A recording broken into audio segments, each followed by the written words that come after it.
वक्त चला है जानने का कि आज के कौन से हैं वो नवरत्न काउंटर्स। सीधे चलेंगे हमारे सहयोगी रविंदर के पास, जो कि पूरी लिस्ट के साथ तैयार है। रविंदर, बताइए। जी बिल्कुल, नवरत्न में हम सबसे पहले शुरुआत अर्निंग्स वाले स्टॉक से ही करेंगे। यहाँ पर निफ्टी स्पेस से ट्रेंड ने कल अपने क्वार्टरली रिजल्ट अनाउंस किए थे और इस क्वार्टर में कंपनी की जो अर्निंग काफ़ी स्ट्रॉन्ग है, जिसके चलते ये फोकस में रह सकता है। यहाँ पर इस क्वार्टर में जो रेवेन्यू ग्रोथ है उसमें 16% की यहाँ पे अपटिक देखने को मिली ईयर ऑन ईयर बेसिस पर। दूसरा जो स्टॉक है JSW सीमेंट भी आज काफ़ी फोकस में रह सकता है स्ट्रॉन्ग सेट ऑफ नंबर के चलते, जहाँ पर इस क्वार्टर में कंपनी का जो रेवेन्यू है उसमें 13% की यहाँ पे ग्रोथ देखने को मिली है सिक्वेंशियल बेसिस से। वहीं अगर बात करें एबिटा की, तो एबिटा में जो 92% की यहाँ पे ग्रोथ देखने को मिली ईयर ऑन ईयर बेसिस पर। तीसरा जो स्टॉक है टाटा पावर आज फोकस में रह सकता है कमजोर नतीजों के चलते। यहाँ पर जो रेवेन्यू है इस क्वार्टर में 9% की यहाँ पे डिक्लाइन देखने को मिली है ईयर ऑन ईयर बेसिस पर।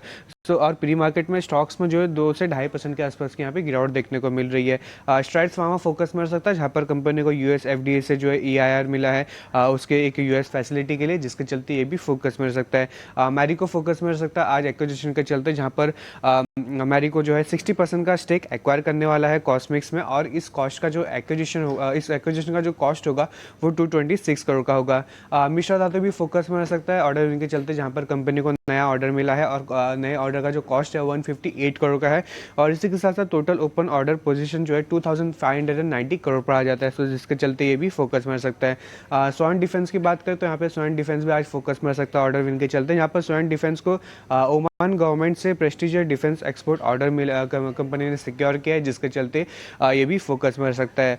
HAL की बात करें तो यहाँ पर HAL आज फोकस में रह सकता है, जहाँ पर मॉर्गन स्टैनली ने स्टॉक को डाउनग्रेड किया है अंडर वेट पर, जो उनका पहला इक्वल वेट का रेटिंग था, और टारगेट प्राइस जो है 5092 से घटाकर जो है 3355 का रखा है।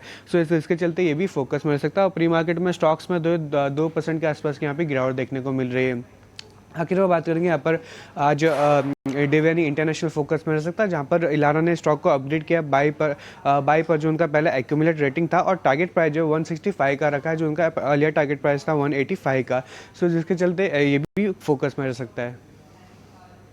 ऑलराइट, तो चलिए, ढेर सारे काउंटर्स हैं जहां पर रखनी है नज़र, और कई सारे स्टॉक्स पे अपग्रेड्स भी आए हैं, और देवयानी इंटरनेशनल, कल भी हम इसकी चर्चा कर रहे थे, आज इलारा ने रेटिंग अपग्रेड कर दिया, हालांकि टारगेट प्राइस थोड़ा सा कम ज़रूर किया है।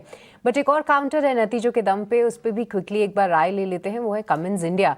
यहाँ पर नतीजे ठीक आते हुए दिखे हैं, मार्जिन एक्सपैंड हुए हैं, और आज 10 बजे जो है कमिंस की कॉल होगी, तो देखते हैं किस तरीके की वहाँ पर कमेंट्री निकल कर आती है, क्योंकि डोमेस्टिक बिजनेस पे तो कहीं ना कहीं वो पॉजिटिव है ही, और इंटरनेशनल बिजनेस में कुछ चिंताएं वो ज़रूर बता रहे हैं मैनेजमेंट ने जो अपनी कमेंट्री जारी की है। बट अब उसको लेकर क्या ग्रोथ आउटलुक है, नंबर्स के फ्रंट पे वो किस तरीके से बात कर रहे हैं, और मोर इम्पॉर्टेंटली डेटा सेंटर की जो